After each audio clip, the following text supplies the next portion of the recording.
It's rare when I say there is a blue chip style of prospect. I think Parker Brailsford is a blue chip player. And this is the argument that I make with a lot of drafters and stuff. Like, if you are drafting a tackle just because they are a tackle, I think that is a bad process, because what happens is you miss the Creed Humphreys of the world. You miss the good interior. I would rather have three great interior offensive linemen and two sub tackle play issues and figure that out, because you can always bring chip help. Ideally, yeah, you got some decent tackles and stuff like that. But if it's coming down to me and I'm choosing between Parker Brailsford and a developmental tackle, I'm taking Brailsford 100% of the time.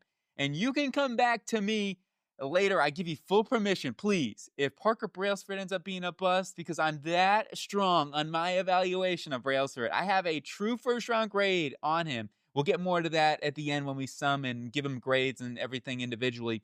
But I feel that confident that Brailsford is going to at least be a starting quality level center in the NFL. I believe he's got Pro Bowl, All Pro upside, and very quickly in his NFL career, I think he's going to be an immediate impact for whoever drafts him. So let's get into the film. Alabama center, number 72, Parker Brailsford.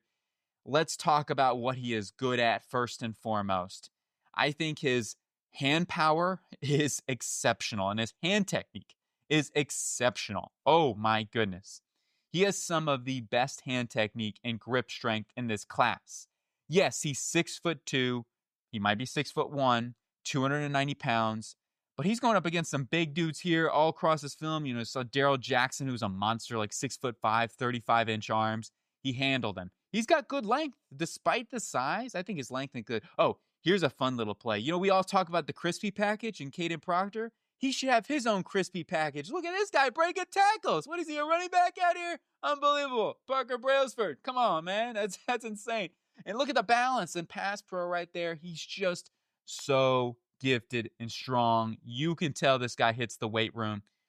Now, second level stuff right there, he misses. He's like 60-40. Most of the times he connects, but there are times where he'll miss, and that happens with every offensive lineman. He's still got really solid lateral agility and great athleticism on the move. But overall, you're going to miss some. But look at his knee bend right there, his flexation in his knees. He's got great... let's go back to this here real quick, because this is exactly the technique that I want to see from an offensive lineman too. This goes back and look at the hands first and foremost inside. He's mirroring this rusher, and then boom, knocks him down, right? This is how a lot of interceptions happen. They try to get their hands up. What does Brailsford do when he sees that? He's like, no, most offense linemen, they'll be passive and stuff like, nah, not Brailsford. Boom, knocks him down. He goes for the killer punch and just destroys him. I love to see it, man. That's exactly what I want to see. Second level, good job there, connecting with the linebacker. So going back to some more strengths with him is his athleticism is very good. He's a very good mover. He's somebody that I think can fit any scheme. I'm not worried about him. Oh, here's an IQ thing, which we can lead into that right now. This is something that's a little underrated when it comes to, and I think this is underrated with offensive linemen in general. Center is a position where you really have to be able to call out protections. And we all talk about Ty Simpson and his protection ability and calling, you see him out there, Omaha, Omaha. No, he doesn't do that, but he is calling like the Peyton Manning style of quarterback. I also think that Brailsford is a key cog in this. And with this play, this is something where he is basically the connection that they have. And there's something too I didn't show before this into what he was doing with his hands and calling out protections. So I kind of have to state that. But this is something where you have two inside linebackers bringing the blitz here. What does Brailsford do knowing that his running back is over on the right side? He picks up the guy on the right, because if he would have picked up this guy, which it would have been easier for Brailsford because it's right in more of a clear view for him, but he understands the leverage, it would have been much more difficult for the running back to have had to pick up from that angle than to pick up this guy, who is a better angle for the running back to be able to pick up. And it just allows that blitz pickup to be easier and for your quarterback, Ty Simpson, to get the ball out. And you just see stuff like that with Brailsford in the protection calls that him and Simpson have. Here's one miss. He gets a little ahead of himself in the run game. Didn't see this very often. It was the one loss that I saw him kind of get a little over the toes here, gets a little aggressive on the jump and ends up losing to the inside. That could even be called holding too. So there was another call that was holding that I didn't think was a holding. So if there was any holding, that one would be a holding. Good little leg drive right there. Second level, gets to the linebacker here, allows his wide receiver to make a nice little play. And he actually kept going after that, too.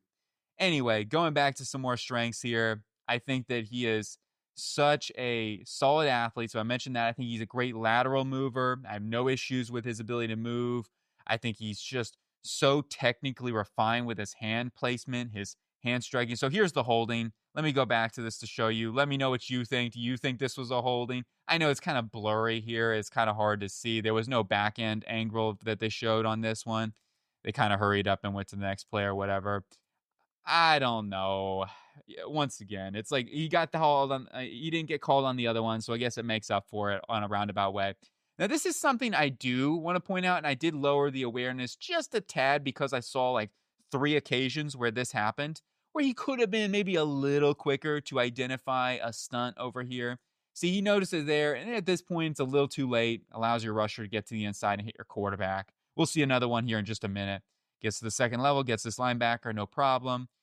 I believe this is one right here where he, no, this is one he just stands him up and then knocks him down to the ground. Great job. Here it is. Okay, kind of, once again, I think this is something where he thinks his left guard is going to pick this up. And personally, I think he should pick him up, like with where he's at. You kind of allow Proctor. He's looking out for the stunt. And it's a good call, too, by this left guard. So maybe Brailsford should have shifted over or been a little more neutral in that case scenario. So that allows your quarterback to have to run outside the pocket. So I will put that half and half on Brailsford. Good little run block right there. Works with his left guard really well. Second level, slight miss there. Allows the linebacker to get him, tackle him. Another one of those where maybe could have been a little sooner. So those are the 3 that I saw. Here's just more great hand technique, mirroring skills. Phenomenal stuff. Phenomenal work here from Brailsford. Once again, great hand technique. Just so good. Here's a snap infraction. Saw a couple of full starts on film. Nothing crazy, though. Getting to the second level, connects. Good job by this 300 pound, 240 pound running back. And then I went to 400 pounds, not 400 pounds. When he does lose, though, some of these, he loses really slow. I feel like he gets hit in the eye right there, but still maintains leverage. I love that. Here was one of, I would say, his second worst rep on film that I saw in Pass Pro. Gets a little cloth pulled. It happens. But see, look at the recovery balance. I mean, he's got such good grip strength. He's got a little help with the left guard there too, but he's such a strong man that he's still got those hands able, and he's not holding either, so I wouldn't call that holding. He lets go in the right time.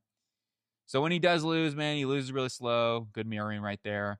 Here, he kind of gets a little bit of help from, or this defensive end helps out this guy to allow him to kind of, he does get a little tangled up there with Roberts.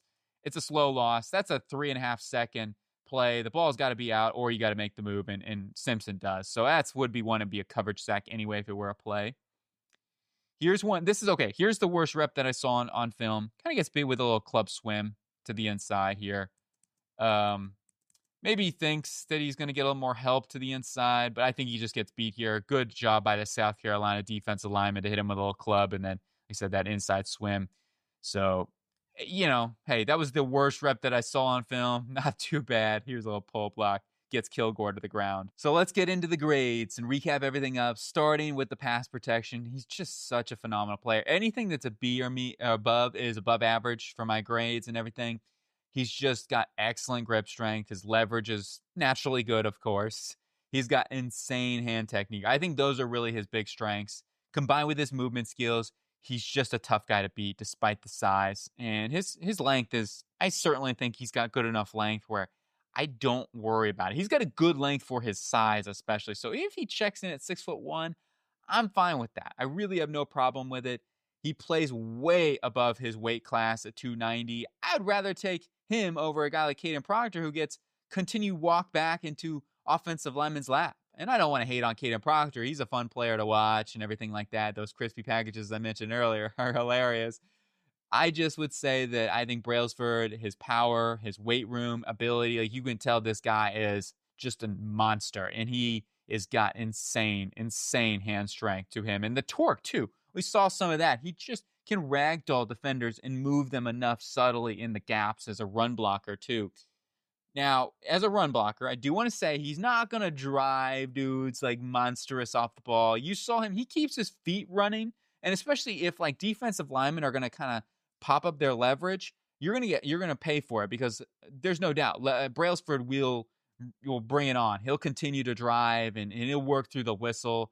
His overall motor is exceptional. No motor issues at all. I really rarely ever saw him like take any sort of plays off. He continued to look for work. There were maybe like 2 plays where I thought maybe, and that was in all of the games and every single snap that he could have continued to do a little bit more, maybe. And that is just, overall nitpicking. He is an excellent motor.